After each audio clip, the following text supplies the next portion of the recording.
ಇಂಟರ್ವ್ಯೂಗ್ ಬಂದಿದ್ಯಾ ಅಂತ ಸುಮ್ನೆ ಬಿಟ್ಟಿದ್ದೀನಿ. ಇಲ್ದೇ ಇದ್ರೆ ಏನ್ ಮಾಡ್ತಾ ಇದ್ದೆ ಗೊತ್ತಾ? ನಾನು ಅಷ್ಟೇ ಒಂದ್ ಲೋಟ ಕಾಫಿ ಕುಡ್ದಿದ್ದೀನಲ್ಲ ಅಂತ ಸುಮ್ಮನೆ ಬಿಟ್ಟಿದ್ದೀನಿ.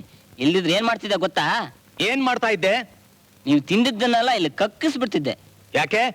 ಲಂಚ ತಿಂದು ಖಾಲಿ ಇರೋ 3 ಕೆಲಸನ ಬೇರೆಯವ್ರಿಗೆ ಕೊಟ್ಟು ಇಂಟರ್ವ್ಯೂ ನಾಟಕ ಆಡ್ತಿದ್ದೀರಲ್ಲ ಅದಕ್ಕೆ. You stupid. ರಾಮು, ಏನ್ ಸರ್? ಇವ್ನ ಎಳ್ಕೊಂಡೋಗಿ ಹೊರಗಡೆ ತಳ್ಳು.